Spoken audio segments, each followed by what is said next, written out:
चलो भाई देखो अब मैं क्या करता हूँ। पहली बात तो ये कि कांग्रेस पार्टी जाति पे वोट नहीं मांग रही। आपका पहला सवाल है कि संभल के मुद्दे पे आपका क्या कहना है। यहाँ तमाम युवा साथी बैठे हैं, हम किस धर्म से हैं, किस मजहब से हैं, इससे हट के एक बात मैं कहना चाहता हूँ कि संभल के मुद्दे का हल कैसे होना चाहिए। इससे महत्वपूर्ण यह है कि वो जो 5 नौजवान मारे गए उनके बारे में तो कोई बात ही नहीं कर रहा है।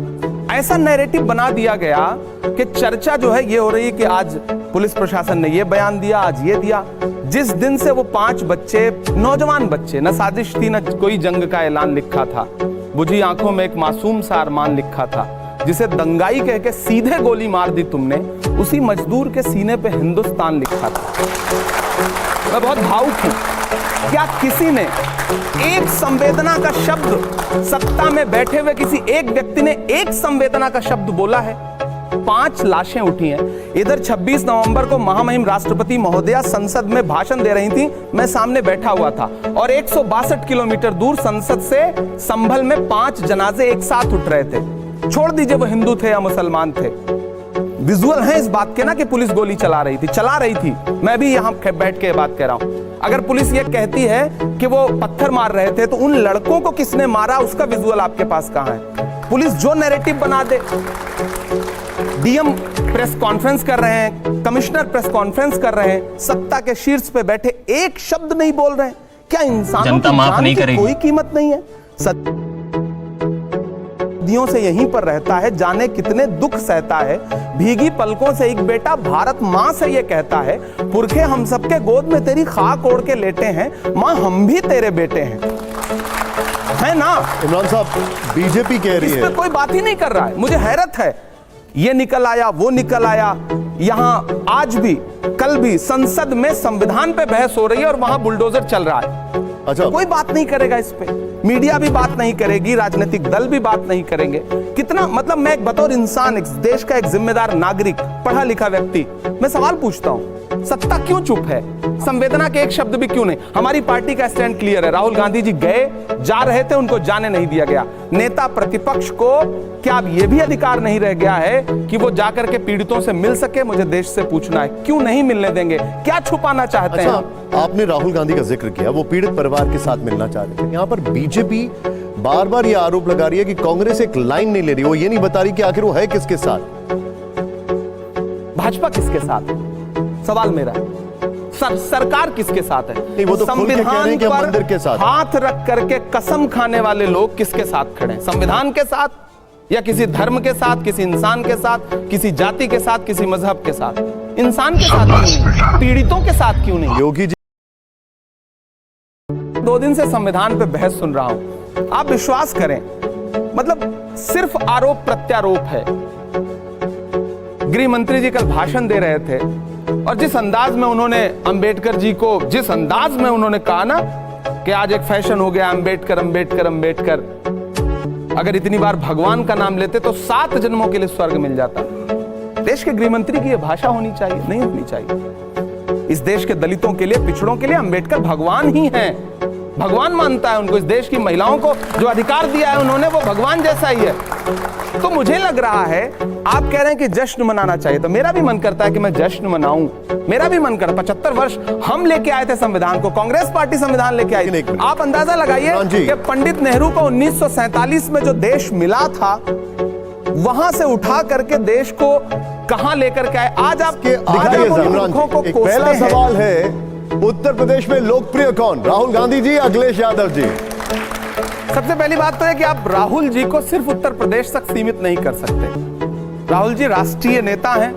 मैं नहीं कर रहा हूं, मैं उत्तर प्रदेश की बात कर रहा हूं अभी बस। नहीं, मैं, अखिलेश जी भी बहुत शानदार नेता हैं, लोकप्रिय नेता हैं, पूर्व मुख्यमंत्री हैं, और लोकसभा चुनाव में इंडिया गठबंधन के साथ बहुत शानदार प्रदर्शन हुआ है, तो हम दोनों गठबंधन में हैं।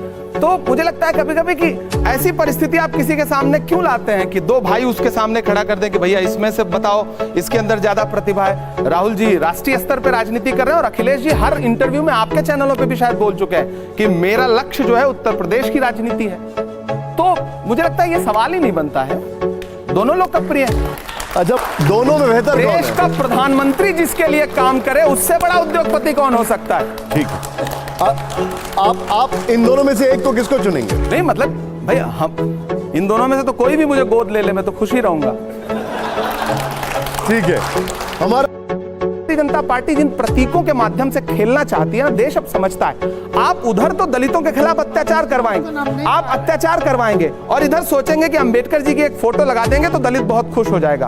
आप देश के दलितों को मूर्ख समझते हैं। सब जागरूक हो गए हैं, उनको पता है कि बाबा साहब अंबेडकर के संविधान को सबसे ज्यादा चोट कौन पहुंचाना चाहता है। आप जातिगत जनगणना क्यों नहीं करवाते, क्यों नहीं हक देना चाहते? प्रधानमंत्री जी सिर्फ फोटो लगा देने भर से या एक बार नाम उच्चारित कर देने भर से नहीं काम चलेगा। आप देश की जनता जागरूक हुई है और इसीलिए शायद आप परेशान हैं। ये दबदबा, ये शोहरतें, ये नशे दौलत, किराएदार हैं, सब घर बदलते रहते हैं, ये भी बदल देंगे। जब जी के इतिहास में जाएंगे जी, तो इतिहास में जाएंगे तो आपको कल गृह मंत्री जी भाषण देते देते बोले हिंदू कोड बिल लाए। विरोध किसने किया था हिंदू कोड बिल का? तो इतिहास में तो भाजपा को यह जवाब भी देना पड़ेगा, इतिहास में तो भाजपा को यह जवाब भी देना पड़ेगा कि संविधान का विरोध किया था उनके आनुषंगिक संगठन, उनके मदर संगठन ने। आपको इतिहास में यह भी जवाब देना पड़ेगा कि आप तिरंगे का विरोध करते रहे। मेरा एक शेर है, मेरी एक नज्म है, उसका एक शेर है, उसके एक बंद है कि जिन्हें तिरंगे से नफरत है अपना झंडा प्यारा है, गांधी का कातिल अब भी जिनकी आंखों का तारा है, शर्मनाक इतिहास है जिनका अंग्रेजों से यारी का, वो अब हमको बांट रहे हैं सर्टिफिकेट गद्दारी का।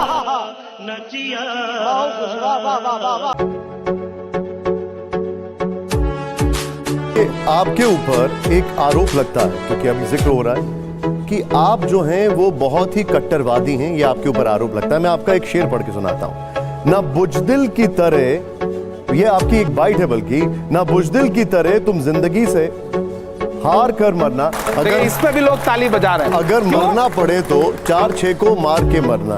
अब देखिए, सबसे बड़ी बात किसके लिए है? ये अमन के लिए तो नहीं। मैं आपका सवाल खारिज इसलिए करता हूं कि मेरा सवाल होने तो दीजिए पहले। नहीं, आपने सवाल पूछ लिया। मेरा सवाल ये है, नहीं, मैं आपसे ये पूछ रहा हूं कि ये शेर ये है किसके लिए? सुनिए ना, मैं सवाल हो गया। आप मुझ पे आरोप लगा रहे हैं कि मैं कट्टर हूं। मतलब मेरे जैसी साफ सुथरी हिंदुस्तानी भाषा में बात करने वाला एक भी बयान, मैं तो पूरी भाजपा को चैलेंज करता हूं। भाजपा मुझसे और इसलिए परेशान रहती है ना कि वो जिन शब्दों से खेलती है, मैं उन शब्दों वाली जो यूनिवर्सिटी है ना वहां से पढ़ के आया। वो एक शब्द है बकैती, मैं उस बकैती को बहुत अच्छे से समझता हूं। शायर प्रतीकों के माध्यम से बात करता है। जब शायर कहता है अपनी महबूबा से कि मैं तुम्हारे लिए चांद तारे तोड़ लाऊंगा, तो क्या वो ब्रह्मांड को नष्ट करने की बात कर रहा है? नहीं ना, शायर प्रतीकों के माध्यम से बात कर। भेड़िया, मैं भेड़िया शब्द इस्तेमाल कर रहा हूं। भेड़िए के खिलाफ कितनी कविताएं लिखी गई हैं, आप सबने पढ़ी होंगी। भेड़िया सामने है, उसकी आंखें लाल हैं, उसे तब तक घूरो जब तक वो तुम्हें घूरना बंद ना कर दे। संविधान कहता है कि आपको फ्रीडम है अपनी आस्था के अनुसार धर्म चुनने का, आप जिस धर्म को मानते हैं उसका सम्मान करने का।